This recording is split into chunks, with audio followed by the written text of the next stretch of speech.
Hi, and welcome to Paranormal Brothers. And on today's episode of Paranormal Stories, we'll be talking about the urban legend and, slash crypto, melon heads. Now, melon heads, there isn't a lot of information about them on the internet. Well, not YouTube, anyway. There's a couple of things we've seen, and I just find these really creepy. It's a really intriguing story compared to a lot of urban legends, because this is something that could easily be real, and basically they've mainly been spotted in Michigan, Ohio, and Connecticut, and in America, and basically they're these humanoids with large heads, like bulbous heads, and they reckon it could be some sort of, I don't know, experiment gone wrong, or maybe just genetically inbred, or genetically, I don't know, they were born with some sort of deformity in it. But anyway, or they reckon it could even be something other than humans altogether. And basically, I think some people say that they might just be children, but then other people are arguing that they could be adults as well. But basically, there is a legend that a story that these actually existed and went around in like American freak show tours and things like that, and they'd let them loose and things like that around the area they were touring, and it scared a couple of kids. They were playing in the woods or whatever, and they saw some of these melon heads come towards them, and some people are saying as well that they're threatening. They're quite violent, and that they're known to kill. So if you see them in the woods, basically they could try and pummel you to death, or capture you, take you away, or something like that. So some people do say they're threatening. Some people say they're not so threatening, that they just sort of like chase you and come towards you. But either way, I wouldn't want to take the risk. They look creepy as well, though, because I mean, if you find pictures of them online, I'll supply one in the thumbnail of this video as well.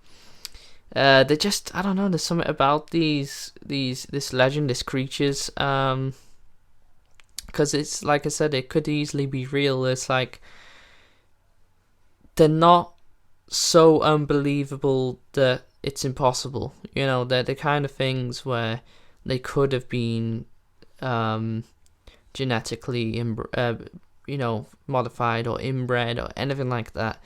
And there has been some stories online about these. Like I said, the one with the freak show. There's been others where they keep getting sighted in the woods mainly. It seems to be the woods and open roads, like country roads type thing.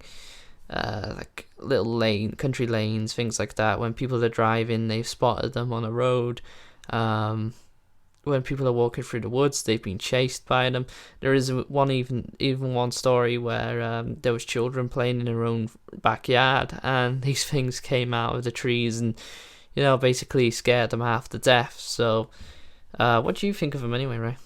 Well, it's one of those things I can imagine, or at least I think they're very real, because they're not over the top done. It's not something that's like, oh, here's a creature in the woods, it exists kind of thing.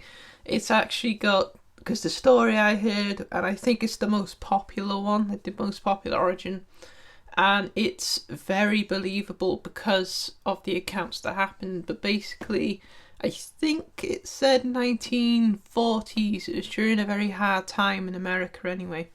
And a doctor had moved into like a mansion, and he was offering to pay parents to look after the children. He could take them. He would say, oh yeah, I'll look after it, I'll keep them safe. And of course, a lot of parents that couldn't afford to look after the children, or were worried about sicknesses, would send them to the doctor to live. And they didn't know this was going on, but there was a story that he kept them in a basement, and he locked them in cages, and he tortured them and injected them with all sorts. Basically used them as like guinea pigs to different things, and probably some of it's probably to do with weird, sick fantasies and all that. And eventually, the children got tired, and they escaped. But due to all the harassment and the different drugs he was giving them and all that, and the fact they were in these tiny cages, they were very misshapen, their backs were a bit arched, they were very skinny, their heads were huge, and the story was believed that the doctor working on them was trying to do some sort of brain surgery to increase brain power or something, hence why the heads are getting bigger. And basically they escaped, got pissed, killed him, and burnt the mansion down and ran into the woods. And the reason this is plausible is because it was actually proven that the mansion did burn down. A doctor did own it, and I think they said children were taken there and someone had burnt it down. So it's more plausible that it's real, because maybe not so much how people misinterpret them. Maybe some people are over fantasizing them a bit, but they are there. It's something that could exist because it makes sense.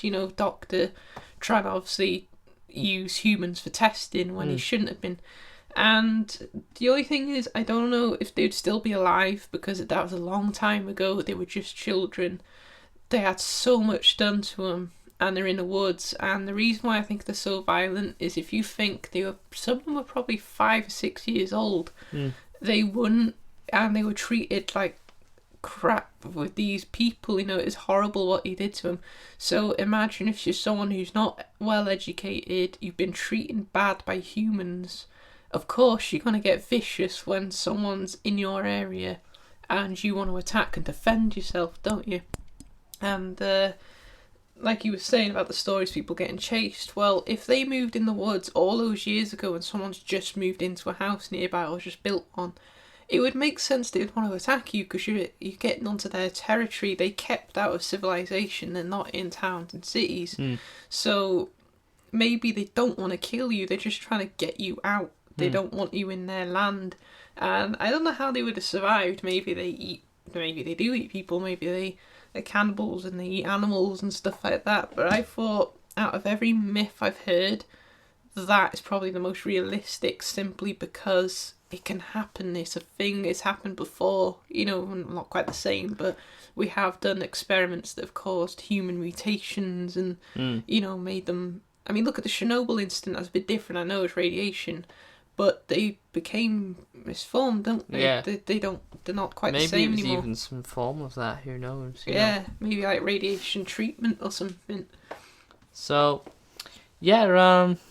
that's basically the story on that one. I mean, it's a very creepy story, and it could well be true. And I mean, there's quite a few sightings of this going on as well, mostly in America, I don't think.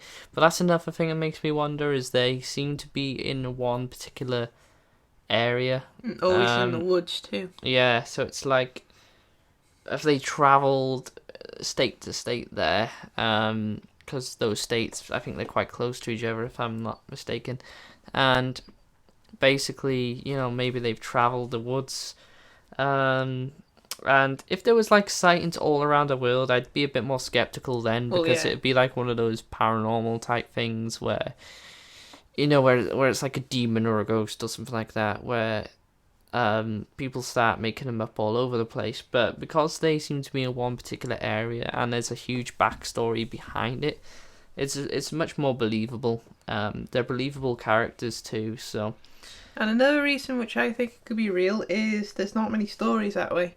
No. Like, the thing is, you hear of... I mean, I'm not saying I don't believe in Bigfoot and Goatman and that, but they're everywhere. Yeah. Everyone's seen them. And I think if there's like one town, I remember it was on TV, and it was only a small town, and pretty much everyone had seen, this Bigfoot, but they never caught evidence. And it's like, well, if you've all seen it, surely someone would have had a camera, or... they would have had fur, or they would have shot, anything. Yeah. Whereas with these melon heads, there's only like, I've only heard 4 or 5 stories about them, like, of actual encounters. And they all start and then the same, that they went in, someone was watching them, it came out, scared them away or tried to attack them, and that was it. Yeah. It's always the same, and it's always the same look and attitude. It's not like they were ever different, and that's why I think it's more realistic, because it's like in real life, if there was one particular creature, how would you see it everywhere, and why would it have different attitudes towards everyone? And that's what makes me think. That's the thing. So, anyway, that's pretty much it for that one. Wrap it up there. So, we're going to be doing more of these because we've neglected the channel for a little while. No choice of our own. It's just we've been so busy. I've been working on a comic book, funny enough, a horror one called Trick or Pete, so you can check that out. If you go on Facebook, put in Facebook/Trick or Pete. So it's basically Trick and then the letter R, then Pete. And then you'll find my information there on, how to buy one off me and everything like that. We've also been working on our other YouTube channel called Geeking Out, where we do, because we're very into things like video games and comic books and stuff like that as well. So we got that channel going, but we will be doing more on this, especially with Halloween coming up. It'd be nice to do a Halloween special as well. So yeah, let us know in the comment section below what you think about the story. If you have any more information on the story, we'd love to know, and we could perhaps mention it in a follow-up video, if that's okay with you. And also, we are asking for people for their paranormal stories from something that's happened to yourself or someone you know. So it could be ghost stories, aliens, monsters, anything that you've experienced. And you don't have to put your name either. If you want to be anonymous, it's perfectly fine. You could be anonymous. Just give us a comment in the comment section below, or messages on Facebook. So that's Facebook/Paranormal Brothers. So it's easy enough to find. And if you like, give us a like on there. You can message us, and we'll get back to you, or comment us on that page. But like I said, you can comment us here as well. So yeah, just let us know your stories, and we'll have them read out in one of our podcasts. And we'll even talk about them and say what we think too. So thanks very much for watching, and stay tuned for more Paranormal Brothers.